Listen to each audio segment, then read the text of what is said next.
What's up, everybody? Welcome to another episode of CNN 10, where we tell you the what, letting you decide what to think. Hope you are off to an awesome day. We have a lot to get to, only 10 minutes to do it, so let's get to it. Hackers are targeting businesses with video deepfakes that can trick people into sending money, sharing passwords, or revealing sensitive information, all in a matter of seconds. Our Claire Duffy gets advice from an expert on how to avoid getting scammed. Wow, that looks a lot like Claire. I can't, it's a little bit creepy. There's a new type of AI scam that's increasingly targeting businesses and eventually maybe anybody.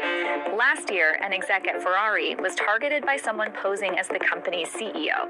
And a finance worker at a multinational company paid out $25 million to scammers that use deepfake recreations of the company's CFO. So I'm here in Silicon Valley to meet up with ethical hacker and social proof security CEO Rachel Toback. She's going to walk me through how these scams work and how people can protect themselves. Explain to us what we're going to see today. So you're going to see a demo of what it looks like when somebody uses a deepfake to try to trick somebody with your likeness. Okay. And it's not too hard to make. Ahead of our meeting, Rachel created a deepfake version of me using software commonly used by hackers, pulling video and audio of me posted on YouTube. It can be played back on something like a Zoom call without the person on the other end realizing that it's a recording. We have a colleague of mine in New York who is ready and waiting. She knows this is coming because you are an ethical hacker. We didn't want to trick anybody here.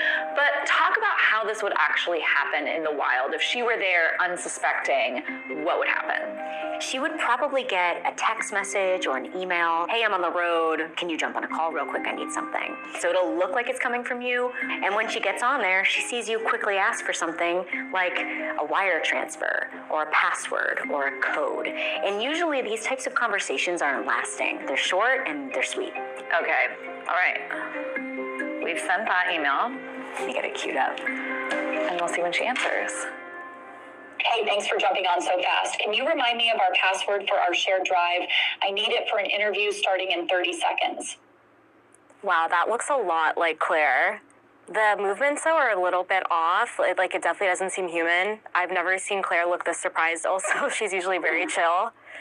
Sorry, my connection is bad. Okay, Claire.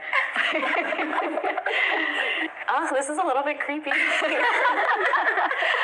All right, Misha, can you hear us on your end? I heard you guys laughing a little. This is real Claire, not deepfake Claire. Right. What are your thoughts, if this had been our boss, Dave, calling you really quickly to ask you for something, do you feel like there would have been red flags going off, or do you think that you might have been fooled?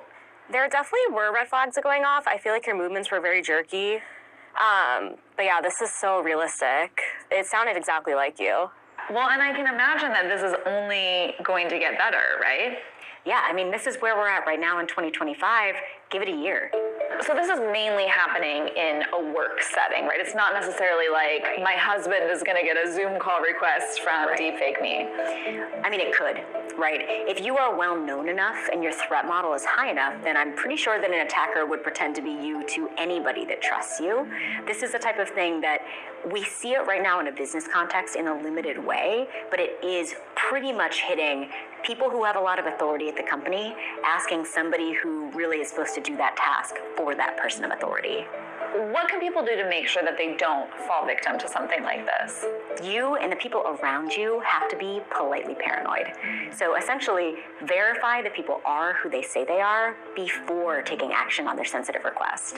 So before sending the wire transfer, giving a code, giving access to a password or a document. If you do that after the fact because it felt weird, it's already too late. 10-second trivia. How many United States pennies are currently in circulation? 220 million, 770 million, 1.5 billion, or 114 billion?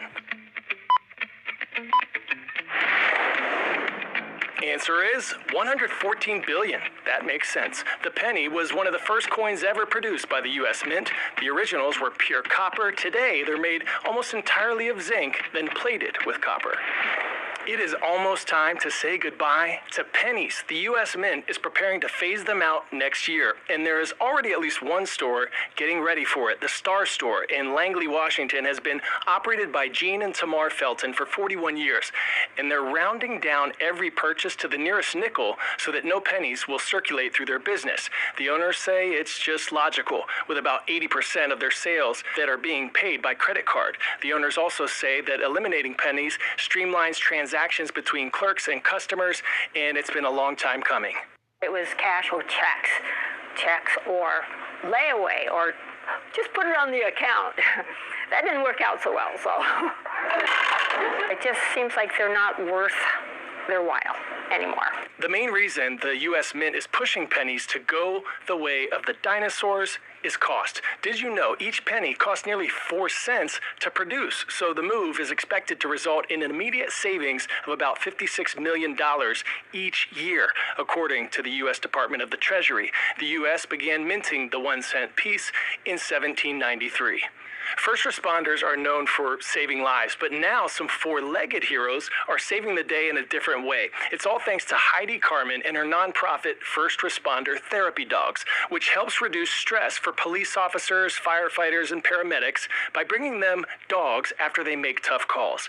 These pups don't chase suspects, they chase smiles and maybe their tails. Of course, the furry teammates aren't just cute, but making a positive difference for mental health by bringing comfort, cuddles, and a few slobbery kisses to those who keep us safe. To fight the fires in California is like a war zone. It's grueling work, it's smoky, it's hot. It's dangerous. They go for a minimum of 2 weeks, 24 hours on, 24 hours off. That stress, to have it lightened with a therapy dog visit, is priceless. We got Kareth in 2018, and we were training her to become a working guide dog. She was just too friendly to every single person, so I started doing therapy dog work with her. During the 2020 fire season, going around to fire base camps, she was so good at just making the firefighters feel better. I started posting pictures on her Instagram. Then I was getting messages, can you come to my husband's police department? I'm like, yeah, sure.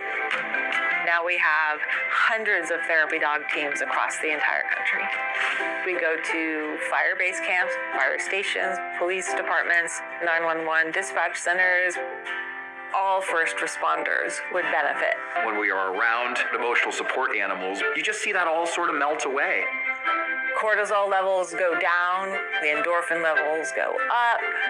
I can feel that goodness just coming up the leash. Just to have a dog come by and she can't talk, can't ask questions, it can kind of break the ice. Oh, I missed you too. The first time I met Kareth, I had undiagnosed PTSD. She just picked up on it right away. She just went nose to nose with me, and we just had a moment, and it broke me down. This was my wake-up call that I needed to go to therapy. They're man's best friend for a reason. We have helped so many people. I'm grateful to Kareth for showing me the way.